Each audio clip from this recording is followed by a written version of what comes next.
Hello बच्चों, extra exam YouTube channel के इस नए वीडियो में आपका स्वागत है।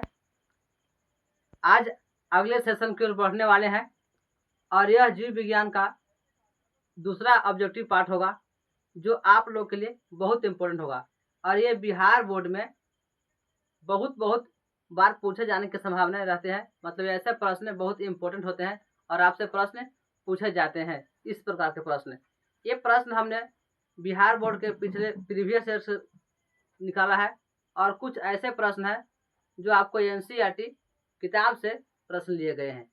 तो ये प्रश्न आपके लिए बहुत महत्वपूर्ण होगा क्योंकि हमने इस पर बहुत ज़्यादा समय भी दिया है ताकि इसको प्रश्न को निकालना, कौन से प्रश्न कब पूछा गया था, ये सब प्रश्न पर चर्चा कर इसको यहाँ पे लाया गया है।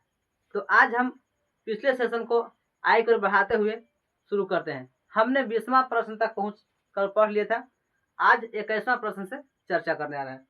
21वां प्रश्न आपका सवाल बोर्ड पर है। प्रश्न कहता है रक्त क्या है। रक्त के बारे में पूछा जा रहा है। यह प्रश्न बहुत इंपॉर्टेंट है। 10वां क्लास के लिए तो इम्पोर्टेंट है ही, लेकिन इससे ऊपर अधिक आप जनरल क्लास में जाइएगा भी तो उन सब में भी ये प्रश्न बहुत बार पूछे गए होंगे। तो बताइए आपका ऑप्शन क्या है। रक्त क्या है? कोशिका, ऊतक, पदार्थ, इनमें से कोई नहीं। रक्त क्या है? तो आपका सही आंसर होगा रक्त एक ऊतक है। रक्त एक प्रकार का तरल संयोजी ऊतक है। कोशिका क्यों नहीं होगा? कोशिका जीव की शरीर की रचनात्मक एवं क्रियात्मक इकाई है, अर्थात सबसे छोटी इकाई होता है। लेकिन रक्त में कई कोशिकाएं मिले होते हैं, जैसे WBC, RBC, प्लेटलेट्स।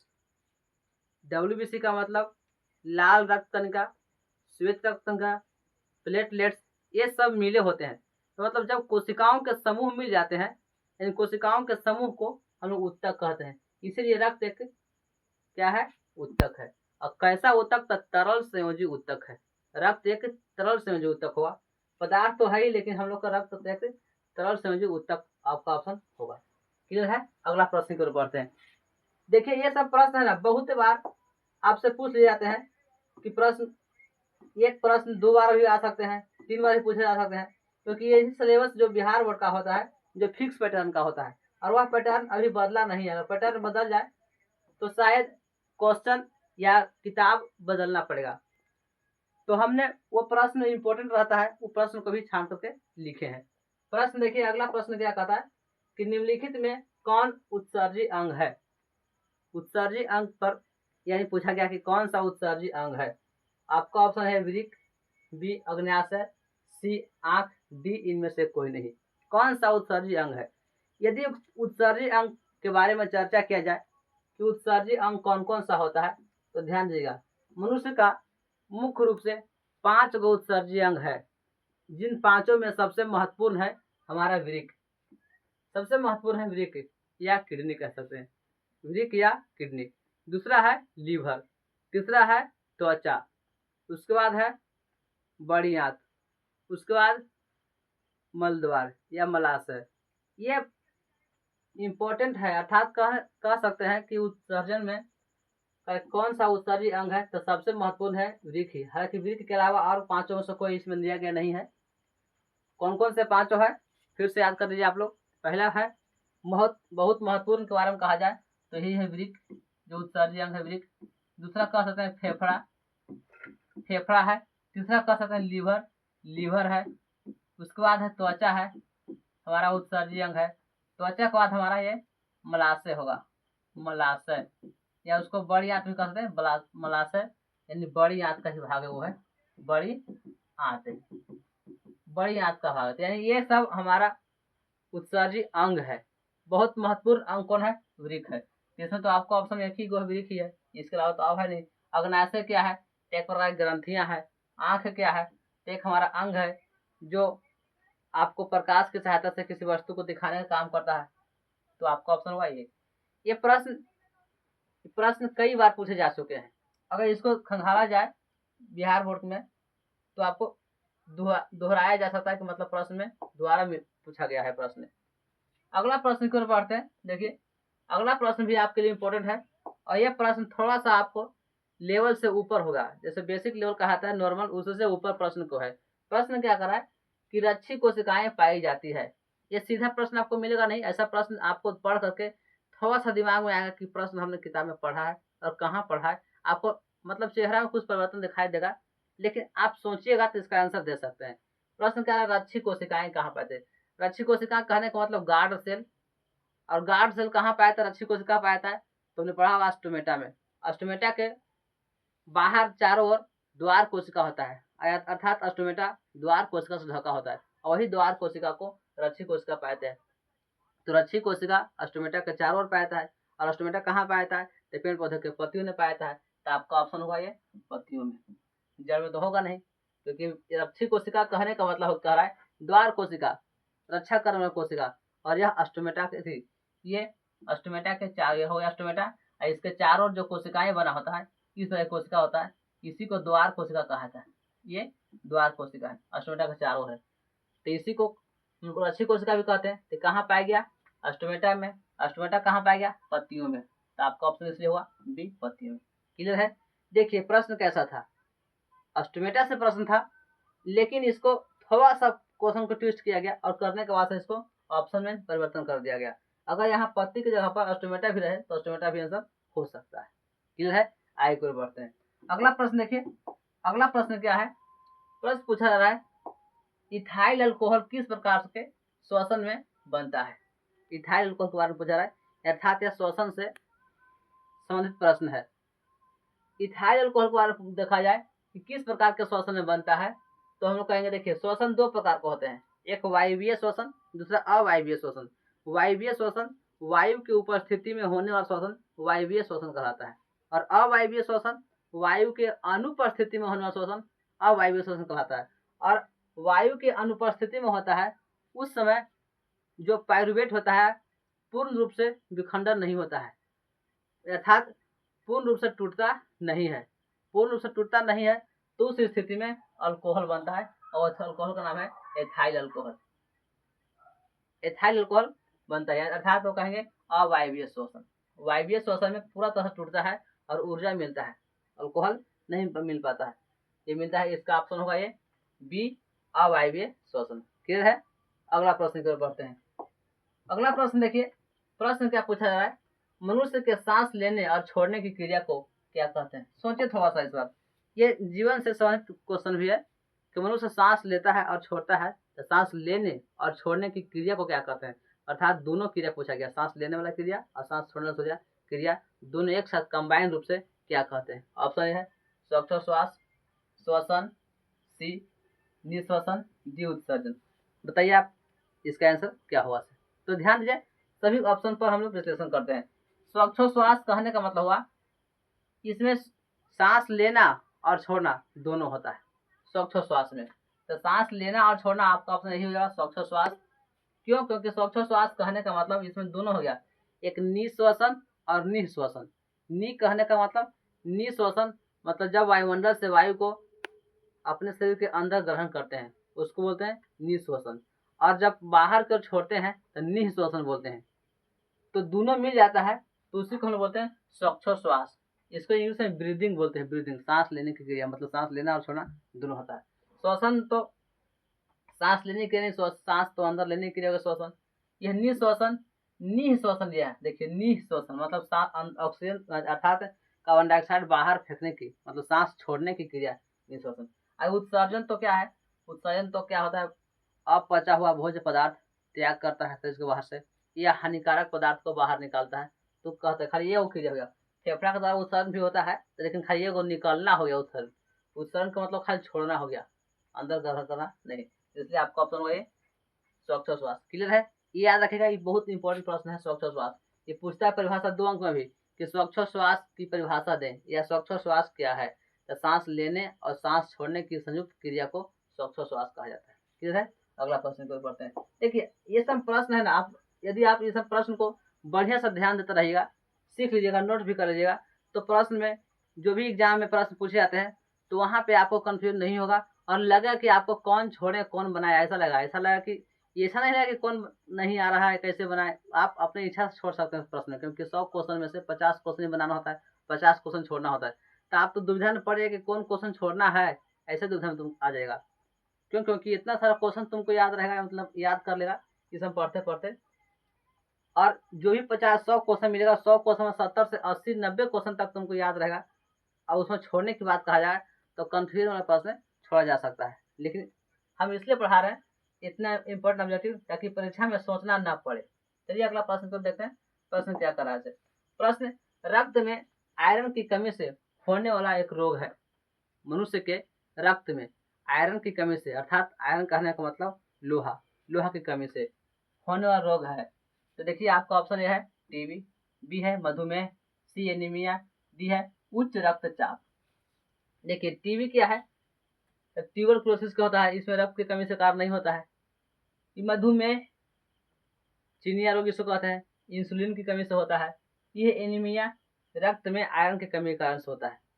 हमारे शरीर के रक्त में अगर आयरन की कमी हो जाती है तो उस स्थिति में एनीमिया बोलते हैं। और एनीमिया में मनुष्य का शरीर एकदम, उसको कहें लेजी होता है, आलसी, उठ नहीं पाएगा, चल नहीं पाएगा, मतलब कमजोर बहुत इससे होगा, झंझनाहट हाथ पैर में हो जाता है। ये एनीमिया में खासकर महिलाओं में ज्यादा होता है, क्योंकि महिलाओं में खून की कमी होती है पुरुषों की तुलना में। तो उस स्थिति में उसमें पहले से तो रक्त की कमी है और रक्त में आयरन की कमी हो गई, तो दोनों प्लस पॉइंट हो जाता है, इसलिए एनीमिया रोग ज्यादा उसको मिलता है देखने के लिए। तो आपका ऑप्शन हुआ सी एनीमिया रोग। क्लियर है। अगला प्रश्न की ओर बढ़ते हैं। अगला प्रश्न देखिए, प्रश्न क्या पूछा रहा है कि पादप में जाइलम उत्तरदायी है। पेड़ पौधों में जाइलम उत्तरदायी है, किस फंक्शन के लिए जाइलम बना होता है, अर्थात उसका काम क्या है जाइलम का, ऐसा प्रश्न पूछा रहा है। ऑप्शन ए है जल का संवहन, सॉरी जल का वहन, बी भोजन का वहन, सी अमीनो अम्ल का वहन, डी ऑक्सीजन का वहन। जाइलम करता क्या है।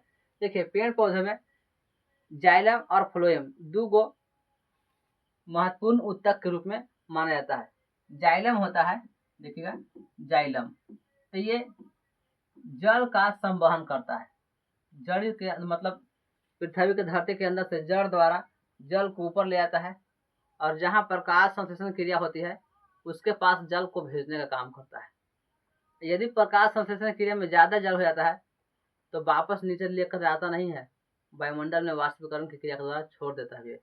तो हमारा इस प्रश्न का जिसे था कि जाइलम उत्तरदायी क्या है, तो जल का वाहन के लिए, जल ढोने का काम करता है। अब साथ साथ पूछे कि फ्लोएम क्या है, फ्लोएम उत्तरदायी क्या है। फ्लोएम तो बोलेंगे या भोजन के लिए वाहन करता है, भोजन का वाहन करता है, या खनिज लवण का वाहन करता है। नीचे से भोजन लग जाएगा, या पेड़ पौधे के किसी अंग में भाग में भोजन का निर्माण हुआ, वह भोजन संचित करना है जड़ में, तो जड़ में जाएगा। जैसे हम लोग पढ़े कि पेड़ पौधों के पत्तियों भाग में भोजन का निर्माण होता है, और वह पत्ती से भोजन बना तो उसको संचित करना है, जमा करना है, फल में जमा करना है, तना में जमा करना है, जड़ में, तो उसमें ले जाने का काम करता है ये फ्लोएम। क्लियर है। फ्लोएम क्या करता है, भोजन को संचित करने का काम करता है, भोजन को ले जाने का काम करता है, भोजन को आने जाने का काम करता है। ये था फ्लोएम। जाइलम के बारे में पूछा जाए तो कहिएगा जल का समय, जाइलम जल से जल, जल से जाइलम, याद रखिएगा। छोटा सा प्रश्न है, आई प्रश्न कई बार पूछे भी जा चुके हैं। यही पूछा जा सकता है कि इनमें से कौन जीवित है कौन मृत है। बताइए तो कोशिका में जाइलम और फ्लोएम में कौन जीवित कोशिका होता है और कौन मृत कोशिका होता है। कमेंट बॉक्स में इसका आंसर आप देते रहिएगा, ताकि हमको भी अनुभव मिले कि आप कितना इसके लिए तत्पर है। चलिए अगला प्रश्न की ओर बढ़ते हैं। अगला प्रश्न देखिए, आज का आपका प्रश्न होगा 27 के बाद 28वां प्रश्न। प्रश्न पूछा जा रहा है कुटपात किसमें पाया जाता है। कुटपात देखिए इसके पीछे पे था, हाँ पढ़ लेते। अगला प्रश्न था कुटपात किसमें पाया जाता है, कुटपात किसमें पाया जाता है। ऑप्शन ए पैरामीशियम में, बी यूग्लिना में, सी अमीबा में, डी इनमें से कोई नहीं। और कुटपात की बात की जाए तो कुटपात को इंग्लिश में फॉल्स फुट भी बोलते हैं, नकली पैर भी कह सकते हैं, और यह अमीबा में पाया जाता है। ये अमीबा है, तो इस तरह से अमीबा का जो पैर निकाल दिए, क्योंकि अमीबा का आकार तो निश्चित होता है, तो ये सब अमीबा का कुटपात हो गया, ये कुटपात हो गया। इसी की सहायता से अमीबा आगे की ओर बढ़ता है, तो अमीबा इसका ऑप्शन हुआ सी। पैरामीशियम की बात की जाए तो पैरामीशियम में चलने वाला सिलिया होता है या फ्लैजिला होता है। जैसे पहले पैरामीशियम का देख लीजिए, यह है चप्पल का करते का होता है, इसको करते इस तरह से पैरामीशियम हो गया। तो इसमें सिलिया होता है, पतला पतला बाल के समान रोमा के समान होता है, इसी रोमा की सहायता से सिलिया की सहायता से आगे बढ़ता है, इसी की सहायता से भोजन भी करता है। तो पैरामीशियम तो होगा नहीं, यूग्लिना भी नहीं होगा, यूग्लिना में भी सिलिया होता है, सिलिया की सहायता से चलता है। इसमें एक कोशिकीय जीव है, लेकिन अमीबा में कुटपाथ होता है और यह कुटपाथ की सहायता से चलता है, भ्रूण को पकड़ता है। तो आपका ऑप्शन सही होगा सी, अमीबा। क्लियर है। अगला प्रश्न की ओर बढ़ते हैं। अगला प्रश्न देखिए, आपके बहुत ही इंपॉर्टेंट होगा। यह प्रश्न थोड़ा सा सोचने पर मजबूर कर देगा, क्योंकि यह प्रश्न थोड़ा सा ऊपर लेवल का है। इस पर धैर्य बना के रखेगा। क्वेश्चन को पढ़ते हैं। प्रकृति में ऑक्सीजन का संतुलन कैसे बना रहता है? ऑक्सीजन का संतुलन कैसे बना रहता है? हम लोग पृथ्वी पर रहते हैं, तो हम लोग जितने भी जंतु है, मनुष्य है, हाथी, घोड़ा, ऊंट, सिर्फ पेड़ पौधा को छोड़ करके जंतु, वो सब ऑक्सीजन ग्रहण करते हैं। तो कभी ऐसा सोचे होंगे कि ऑक्सीजन समाप्त हो जाएगा तो क्या होगा? ये ऑक्सीजन बनता कैसे है, कहाँ से आता है? तो इसके आपूर्ति के लिए एक अभिक्रिया होती है, उस क्रिया को बोलते हैं प्रकाश संश्लेषण क्रिया। इस क्रिया में क्या होता है? पेड़ पौधे कार्बन डाइऑक्साइड गैस ग्रहण करते हैं और ऑक्सीजन छोड़ते हैं। पेड़ पौधे कार्बन डाइऑक्साइड ग्रहण किए, ऑक्सीजन छोड़े, लेकिन वही दूसरी तरफ जितने भी जंतु हैं, वह जंतु ऑक्सीजन ग्रहण करता है और कार्बन डाइऑक्साइड छोड़ता है, तो संतुलन बना रहता है। इन संतुलन को देख बना है तो एक तरह से एक साइड देख लीजिए पेड़ के बारे में, पेड़ पौधे, दूसरा जंतु के बारे में देख लीजिए, पादप या जंतु। पेड़ पौधे क्या करता है? ये कार्बन डाइऑक्साइड ग्रहण करता है, CO2 ग्रहण करते हैं, और जंतु CO2 का करता है, छोड़ता है। और पेड़ पौधे त्याग करता है ऑक्सीजन, O2 गैस त्याग करता है, और जंतु O2 का करता है, ग्रहण करता है। तो इसी प्रकार से प्रकृति में क्या होता है? ऑक्सीजन संतुलन रहता है।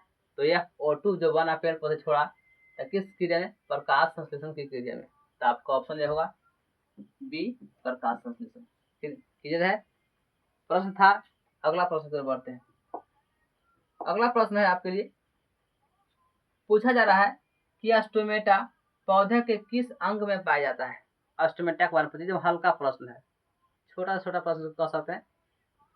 थोड़ा सा ही प्रकाश संश्लेषण के बारे में कोई भी पढ़ा होगा बच्चा, 7वां 8वां के 10वां के, थोड़ी नीचे क्लास का भी, तो बना सकता है, क्योंकि पूछा रहा स्टोमेटा पौधे के किस अंग में पाया जाता है। तो जिस अंग से पेड़ पौधों का भोजन तैयार होता है, पत्तियों में, और पत्तियों में स्टोमेटा पाया जाएगा, तना में तो होगा नहीं, जड़ में भी होगा नहीं, बिल्कुल नहीं। आपका ऑप्शन होगा बी, पत्तियों में। पत्तियों के एपिडर्मिस भाग में स्टोमेटा पाया जाता है, और वह सूक्ष्म छिद्र के रूप में पाया जाता है, नग्न आंखों से दिखाई नहीं देता है। स्टोमेटा द्वार कोशिका से ढका होता है। द्वार कोशिका में क्लोरोप्लास्ट होता है, हरित लवक होता है। क्लोरोप्लास्ट तो बोलते हैं हरित लवक। हरित लवक के अंदर खोलते हैं तो ग्राना, और उसके बाद ग्राना के बाद जलीय पदार्थ होते हैं, उसको स्ट्रोमा कहते हैं, और स्ट्रोमा ग्राना मिल करके प्रकाश संश्लेषण क्रिया करता है। ये था आपका ऑप्शन होगा ये बी, पत्तियों में। क्लियर है। आगे कोई प्रश्न बढ़ते हैं। अगला प्रश्न देखिए, थोड़ा सा स्पीड बढ़ाते हैं प्रश्न में, क्योंकि प्रश्न की संख्या कुछ ज्यादा आज लेकर आए हैं आपके लिए। प्रश्न देखिए, अगला प्रश्न है, मानव हृदय का औसत संकुचन दाब है। औसत संकुचन दाब करा है, मनुष्य के हृदय का औसत संकुचन दाब कितना होता है? देखिए, अगर रक्त दाब पूछा जाए, ब्लड प्रेशर पूछा जाए, तो उसको हम लोग बोलेंगे कि 120/80। 120/80 HgMM बोलते हैं, HgMM, 120/80 HgMM। ये है क्या? तो 120 HgMM के स्पीड से रक्त क्या होता है? धमनी में प्रवेश करता है, महाधमनी में, और वही महाधमनी पूरे शरीर में लेकर जाता है। पूरे शरीर में लेकर जाना होता है, इसलिए प्रेशर थोड़ा सा ज्यादा होता है। तो इसी को हम लोग बोलते हैं औसत प्रकुंचन दाब। इसी को बोलते हैं औसत प्रकुंचन दाब, मतलब लेकर जाने का दाब। हृदय से रक्त छना कर निकलता है तो महाधमनी में जाता है, और महाधमनी में जिस दाब से रक्त को भेजा जाता है, उसी दाब को बोला जाता है औसत प्रकुंचन दाब बोला जाता है। क्लियर है। आई बटा में 80 दिखाया जा रहा है। ये 80 क्या है? अशुद्ध रक्त लौट के वापस आता है छनाने के लिए, मतलब वह पहले हृदय में आएगा, तब फिर वह जाएगा फेफड़ा में। तो पहले हृदय में आएगा, तब फिर प्रेशर मारेगा, तो मतलब वो हृदय में जिस स्पीड से आया, तो उसी को बोलते हैं हम लोग ये 80 के HgMM के स्पीड से वो आता है। इसको शिथिलन भी बोलते हैं। तो आपका ऑप्शन ये होगा 120 mm Hg या Hg कह सकते हैं इसको। तो ऑप्शन होगा क्लियर है। 150 तो होगा नहीं, 90 होगा। इसमें तो हाइपर ज़्यादा प्रेशर बढ़ गया, इसमें ज़्यादा प्रेशर बढ़ जाता है। अगला प्रश्न की ओर बढ़ते हैं। अगला प्रश्न आपके लिए है, प्रश्न है 32 प्रश्न। इनमें से कौन प्रकाश संश्लेषी अंग है? देखिए, प्रकाश दो तरह से प्रश्न पूछे जा सकते हैं, एक प्रकाश संश्लेषी अंग, एक प्रकाश संश्लेषी अंगक। प्रकाश संश्लेषी अंग और प्रकाश संश्लेषी अंगक।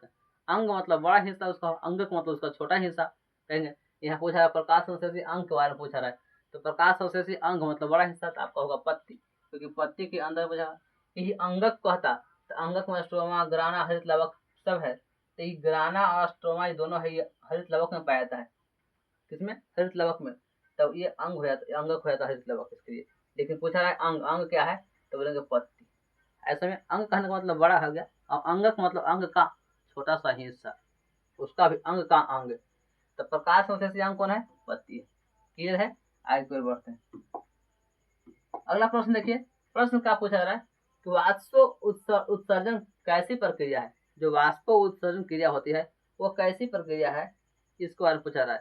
तो देखिए, वाष्प उत्सर्जन प्रक्रिया है जो पेड़ पौधे के वायवीय भाग, तना, जड़, पत्ती, शरीर, तना, पत्ती इत्यादि से वाष्प जो जल होते हैं, जो वाष्प के रूप में वायुमंडल में मुक्त होते रहते हैं।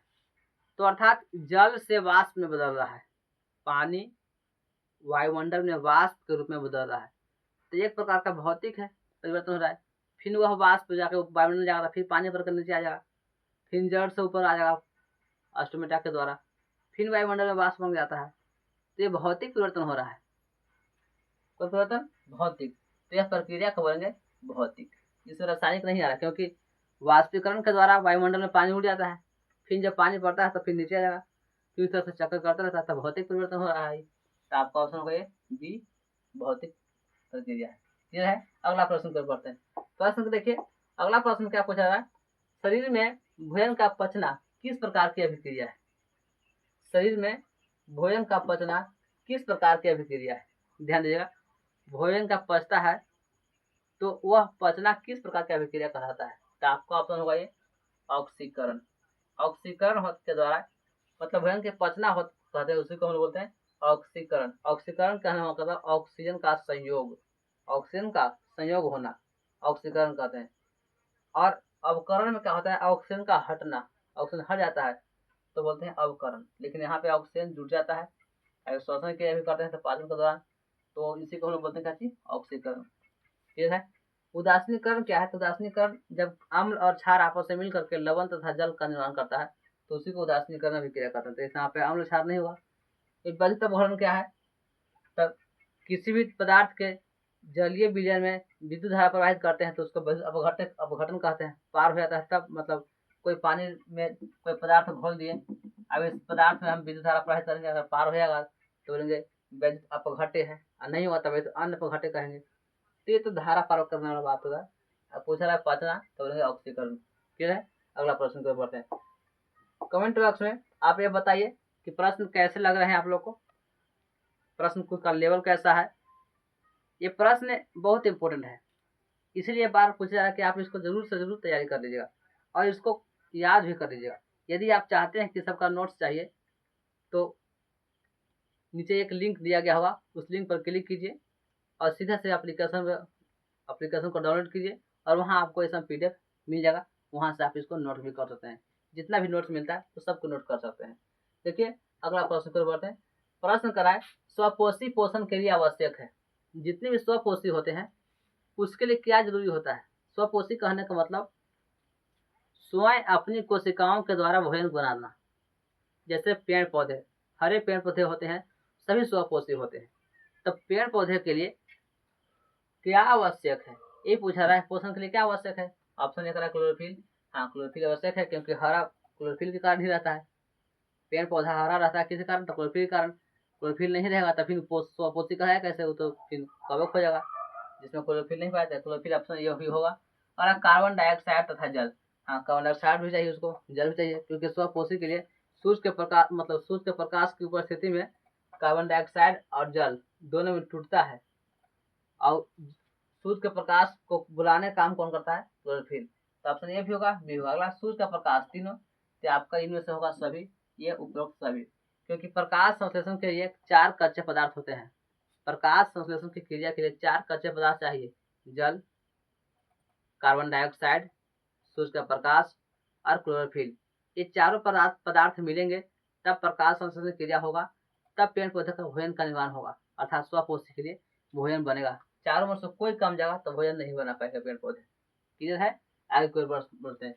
आज का अगला प्रश्न है, देखिए प्रश्न पूछा जाए, प्रश्न तो छोटा छोटा प्रश्न है, ज्यादा बड़ा हार्ड लेवल का प्रश्न भी नहीं है, ये एक एवरेज बच्चा बना सकता है, ऐसा प्रश्न दिया गया है। प्रश्न करा है कि पाइरुवेट के विखंडन से यह कार्बन डाइऑक्साइड, जल तथा ऊर्जा देता है। यह क्रिया होती है। क्वेश्चन कह रहा है कि जब पाइरुवेट टूटता है तो कार्बन डाइऑक्साइड, जल तथा ऊर्जा मिलता है, तो यह क्रिया कहाँ होता है? ये स्थान पूछा जा रहा है। तो श्वसन में देखिए, यदि पाइरुवेट पूर्ण रूप से टूट जाता है तो वह वायु की उपस्थिति में टूटता है, और जब पूर्ण रूप से वायु की उपस्थिति में टूट जाता है तो वहां पे ऊर्जा की प्राप्ति हो जाती है, और कार्बन डाइऑक्साइड, जल तथा ऊर्जा साथ साथ बनता है, मतलब ऊर्जा तो मिलता ही है, इसके साथ साथ कार्बन डाइऑक्साइड और जल भी मिलता है। तो यह अभिक्रिया कहाँ होता है संपन्न? तो बोलेंगे माइटोकॉन्ड्रिया में। आपका ऑप्शन होगा माइटोकॉन्ड्रिया में, क्योंकि जितने भी जीव होते हैं, सब जंतु होते हैं, पेड़ पौधे छोड़ा करके, उन सब में श्वसन क्रिया होती है, और श्वसन की क्रिया में ये पाइरुवेट टूटता है, और पाइरुवेट टूटता है दो स्थान पर, एक कोशिका द्रव्य में टूटता है, दूसरा टूटता है माइटोकॉन्ड्रिया में। कोशिका द्रव्य में टूटता है तो पूर्ण रूप से नहीं टूटता है, वहां पे पूर्ण रूप से नहीं टूटने के कारण से ऊर्जा की प्राप्ति नहीं हो पाती है, लेकिन माइटोकॉन्ड्रिया में पूर्ण रूप से टूटता है और वहां ऊर्जा की प्राप्ति होती है। तो आपका इसलिए ऑप्शन होगा बी, माइटोकॉन्ड्रिया। क्लियर है? अगला प्रश्न की ओर बढ़ते हैं। देखिए अगला प्रश्न होगा आपका, प्रश्न पूछा कर रहा है कि जठर ग्रंथियां कहाँ पाई जाती है? जठर ग्रंथियां कहाँ पाई जाती है? ये बहुत इंपॉर्टेंट प्रश्न है, पाचन तंत्र से जुड़ा हुआ प्रश्न है, आपको शायद याद होगा जठर ग्रंथि कहाँ पाया जाता है। तो जठर ग्रंथि के बारे में देखा जाए, ऑप्शन पहले देख लेते हैं। ऑप्शन करा है आंख में, बी अग्नाशय में, सी यकृत में, डी अमाशय में। कहाँ पाया था? आप थोड़ा सा गेसिंग कीजिए कि इनमें से कौन सा ऑप्शन होगा। थोड़ा सा नाम लिखा हुआ प्रश्न को पढ़िए ताकि लगे कि हाँ ऑप्शन में ऐसा प्रश्न हम एग्जाम में मिले तो ऑप्शन पहले पढ़ेंगे बढ़िया से, तभी उसको हम अच्छा से टिक लगा पाएंगे। देखिए अगर जठर ग्रंथि की बात कहा जाए तो यह पाया जाता है अमाशय में। अब जब मुख्य गुहा से भोजन ग्रास नली में आता है और ग्रास नली के बाद से यह अमाशय में प्रवेश करता है भोजन, तो अमाशय के दीवारों में एक ग्रंथि पाई जाती है और वह ग्रंथि जठर ग्रंथि कहलाता है, और जठर ग्रंथि से जठर रस निकलता है। तो आपका सही ऑप्शन होगा अमाशय। अमाशय किस ऑप्शन में है? तो डी में है। यकृत, लीवर में जठर ग्रंथि नहीं पाया जाता है, लीवर में कुफर सेल पाया जाता है, कुफर कोशिका पाया जाता है, जठर ग्रंथि नहीं पाता है। और ग्रंथि की बात कहा जाए तो लीवर से थोड़ा सा दूर लीवर से निकलता है पित्त, और पित्त जमा होता है पित्ताशय में, तो पित्ताशय में जमा होता है पित्त, और पित्त बनता कहाँ है? तो लीवर में। तो ये पूछा हुआ एक प्रकार को ग्रंथि रहता है पित्त को संचित करने वाला लीवर के पास। ये अग्नाशय में पूछा जाता है, तो अग्नाशय के पास उसको हम लोग बोलते हैं अग्नाशयी ग्रंथियां, जहाँ पे लाइपेज, एमाइलेज और ट्रिप्सिन ये तीनों एंजाइम संचित होते हैं। तो ये आपका ये भी नहीं होगा क्योंकि जठर ग्रंथि पूछा जा रहा है। और आंख में कौन सा ग्रंथि होता है आपको तो बताइएगा कि आंख में भी ग्रंथि होती है, कान में भी ग्रंथि होती है। आंख में ग्रंथि होता है लेक्राइमल ग्रंथि, जिसको से बार बार आंख में गंदगी आने के कारण से जो हम लोग का कीचड़ निकलता है वो लेक्राइमल ग्रंथि होता है। ठीक उसी प्रकार से कान में ग्रंथि होता है, लेकिन पूछा रहा है जठर ग्रंथि, जठर ग्रंथि आपका ऑप्शन हुआ ये डी, अमाशय में होता है। क्लियर है? अगला प्रश्न की ओर बढ़ते हैं। प्रश्न देखिए, अगला प्रश्न क्या कहता है? प्रश्न है खुला प्रसंचरण तंत्र किसमें पाया जाता है? देखिए ये इंपॉर्टेंट प्रश्न है, थोड़ा सा प्रश्न का लेवल इसमें बढ़ाया गया है क्योंकि पूछा गया प्रसंचरण तंत्र, खुला प्रसंचरण तंत्र। अगर रक्त प्रसंचरण तंत्र की बात की जाए तो 3 प्रकार के होते हैं। पहला खुला प्रसंचरण तंत्र, दूसरा बंद प्रसंचरण तंत्र और तीसरा मिश्रित प्रसंचरण तंत्र। तो 3 प्रकार के होते हैं, खुला, बंद और मिश्रित। खुला प्रसंचरण तंत्र छोटे से जीवन होता है जिसका कंकाल शरीर के बाहर हो, शरीर में के मतलब शरीर में कंकाल उसके बाहर होता है, शरीर के अंदर कंकाल नहीं होता है। मतलब वैसे जीव जिसके शरीर के अंदर कंकाल ना होकर के शरीर के बाहर होता है, तो उसमें खुला प्रश्न चिन्ह पाया था। जैसे आप देखेंगे घेंघा, घोंघा बोलते हैं, तो घोंघा है उसके शरीर के बाहर होता है कंकाल, और बाहर कंकाल होने के कारण से अंदर कंकाल नहीं होता है, और अंदर कंकाल नहीं होगा तो उसमें खुला प्रश्न चिन्ह पाएगा। उसी प्रकार से और अन्य छोटे जीव है जिससे पूछा गया खुला प्रश्न चिन्ह के बारे में, तो मनुष्य में नहीं, मनुष्य में तो शरीर के अंदर अस्थियां होता है, हड्डी होता है, कंकाल होता है, तो खुला प्रश्न चिन्ह नहीं होगा। अगला घोड़ा में नहीं, ऊंट में नहीं, तो मनुष्य की तरह ही जंतु है, तो ऑप्शन होगा बी कॉकरोच में। कॉकरोच तिलचट्टा को बोलते हैं, इसका बाहर में कंकाल होता है, देखने में तो लगता नहीं, लेकिन तिलचट्टा की श्रेणी में देखा जाए तो बाहर में कंकाल है, उसके अंदर में कंकाल नहीं है। यही कारण से उसमें खुला प्रसंचन तंत्र पाया जाता है। खुला रक्त प्रसंचन तंत्र कहिए या खुला प्रसंचन तंत्र कहिए, मतलब शरीर में उसका प्रेशर के हिसाब से रक्त घूमता है, अपने से इधर उधर घूमता रहता है। आपका ऑप्शन कौन होगा? बी कॉकरोच में। क्लियर है? अगला प्रश्न की ओर बढ़ते हैं। अगला प्रश्न क्या पूछा था? अगला प्रश्न है,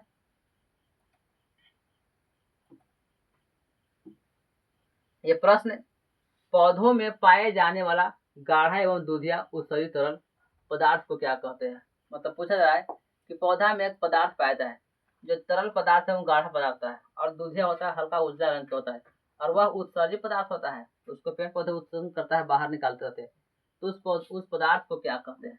देखिए, पौधों में पाया जाने वाला गाढ़ा एवं दूधिया उत्सर्जित तरल उत्सर्जन करने वाला, आपका ऑप्शन है लेटेक्स, रेजिन, गोंद, टैनिन।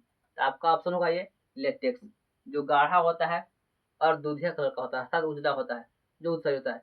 और ये रेजिन, गोंद, ये टैनिन, ये दूधिया कलर का नहीं होता है, हल्का कम गाढ़ा होता है, इसको से कम गाढ़ा होगा। लेकिन लेटेक्स क्या होता है? गाढ़ा होता है ज्यादा, पूरा चिपचिपा हो जाता है, पूरा आकार एक होता है, वायु के संपर्क में आता है तो और गाढ़ा हो जाता है। तो आपका ऑप्शन होगा ये लेटेक्स। क्लियर है? आज का आखिरी प्रश्न होगा, लास्ट प्रश्न होगा। इस प्रश्न का ऑप्शन के साथ आप कमेंट बॉक्स में आंसर दीजिएगा। देखिए प्रश्न क्या पूछ रहा है, यूरिया रक्त में कहाँ से प्रवेश करती है। हमारे शरीर में, शरीर के अंदर यूरिया जो रक्त में प्रवेश करता है तो वह किस अंग से प्रवेश करता है, इसको बारे में पूछा रहा है। आपका ऑप्शन है फेफड़ा से, बी यकृत से, सी श्वास नलिका से, डी वृक्क से।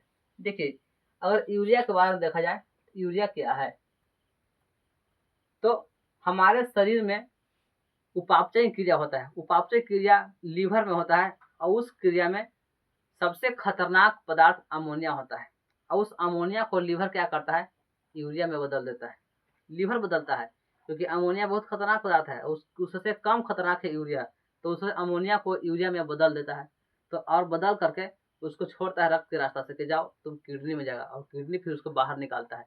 तो रक्त में मिलने की बात पूछा जा रहा है कि रक्त में प्रवेश कहाँ से करता है। ऐसा नहीं कि कहाँ से अलग होता है, अलग हुआ तो वृक्क से अलग हुआ, किडनी से उसको अलग कर देगा, लेकिन रक्त में प्रवेश कहाँ से हुआ, तो आपका ऑप्शन होगा कौन? लीवर। लीवर को कहा गया यकृत, यकृत में। फेफड़ा से नहीं, फेफड़ा से अगर कौन प्रवेश करता है, तो फेफड़ा से कार्बन डाइऑक्साइड प्रवेश करता है, ऑक्सीजन प्रवेश करता है, ये फेफड़ा से प्रवेश करता है, लेकिन ये यकृत अर्थात लीवर से ये यूरिया रक्त में प्रवेश करता है। क्लियर है? ये आज का आखिरी प्रश्न था।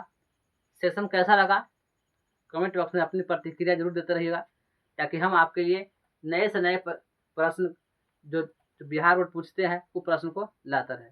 यदि आप नए हैं तो हमारे चैनल को सब्सक्राइब कर लीजिएगा और अपने मित्रों तक जरूर शेयर कर दीजिएगा। मिलते हैं अगले वीडियो में, तब तक के लिए धन्यवाद।